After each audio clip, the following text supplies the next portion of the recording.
Beautiful. So we came to a nice and crucial moment of the menu. So basically, we're gonna make you some tea or coffee. Meanwhile, the main dessert is being made. So we start with the tea. We have some Kaew Kamin, which is like the family of the ginger, so it's nice, a little bit more sweeter roots, I would say so. Unlike the ginger, which is quite nice and strong and spicy. We have lemongrass, which is coming from our garden, and lemon also coming from Phuket. So the tea is nice and soothing, helps with the digestion as well, and we make a nice fresh infusion and then serve you the infused tea already. On the other section, we have the coffee. Coffee we like to do it grinded a la minute. So we're going to serve two types of beans, and we do it 360 style. As bean, we serve Arabica and we serve Robusta. The Arabica is coming from the northern part of Thailand, from an area which is called Mae Swag. Basically, it's 100% single origin. Obviously, Arabica is very well known for its boost of aromas and flavors, which gives to the coffee. Unlike the Robusta, it's coming from Paklok, from Mr. Pete's farm, which is making the sweet meat. And Robusta is more known to give a full body, a character, and a kick of caffeine to the coffee. This 60 style represents a nice, elegant way of serving the coffee. So we're going to do a filtered coffee, and we're going to serve it for you. Now, I would like to know if you would like to go for a tea or for coffee. Tea? Tea? Coffee. Yes, of course. Welcome. So we start by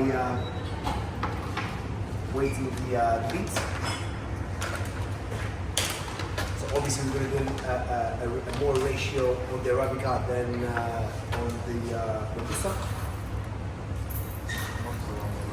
So for one person, 15 grams of coffee will be enough, and that's going to be about... Sorry for that.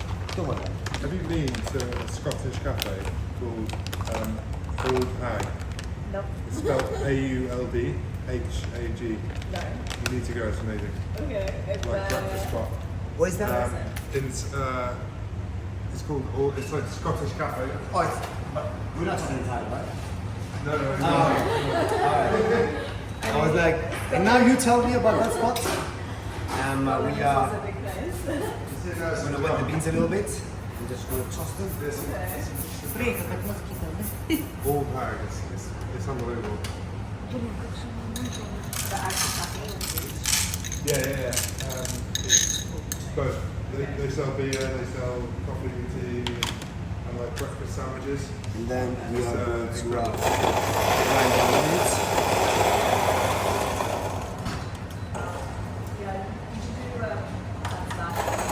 I haven't been yet. But my old boss has a restaurant there. So I did plan to go, but I never got a chance.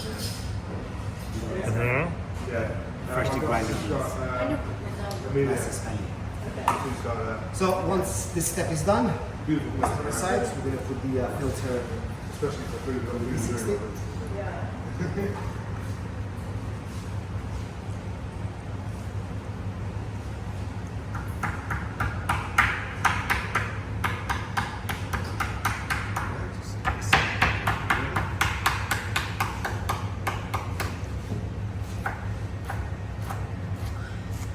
Yeah, I used to recommend everybody to go to Aslan. Okay, yeah. I was actually not a huge fan of the food, but the experience, like whole package, Yeah. very, very good. Yeah, I took my parents there. Oh, really? Yeah. And they really liked it. How long ago was that? Ключ. I think it was the year that they got that star, so it was a Okay. while ago. Yeah. I don't. It just so happened that I ended up going 3 times that year. Oh, really? Sorry? Yeah, like It's very, very nice and smelly. A couple of visits were like You can you can check the beans on here. Completely green. You smell it. That's amazing. Very nice, beautiful Arabica. But also, I just really like. And the type of Arabica you have it written in Yes, yeah. Just nice person. You know they had a restaurant here before, right? Yes. Yeah. So I was chatting to Mark, and I remember he had a place in Thailand, but it just never clicked that it was Yeah, here. yeah. It's just it's obviously a funny place to have a restaurant. Yeah. It's very challenging. Sorry, funny was the wrong word. Challenging.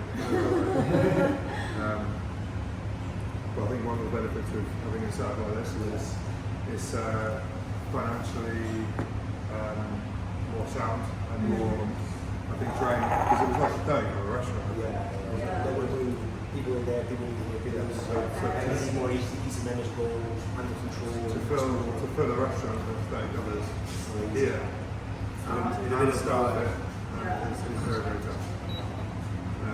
But I don't think there's any bad stuff. I think it was quite amicable. Yeah. But yeah, my favorite restaurant in South Sebastian was Marlow, which is kind of Okay, yeah. on hill. Yeah.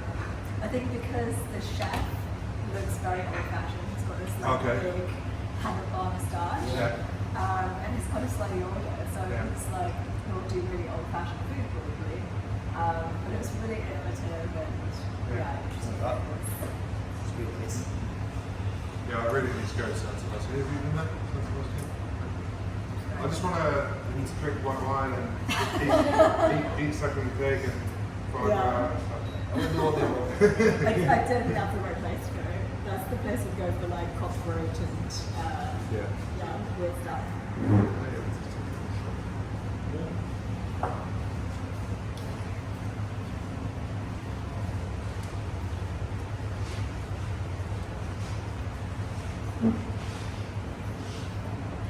So you're going to do a write-up about Indiana, right? So it's about 2 properties. Okay.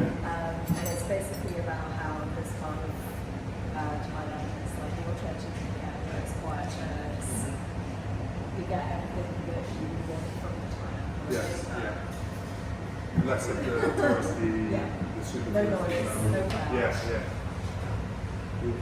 You gonna throw us in there? If you do it us,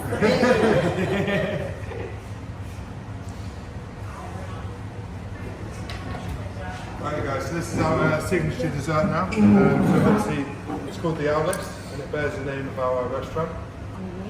So right at the bottom you have some caramelised bananas, so we caramelize in pineapple juice and some brandy.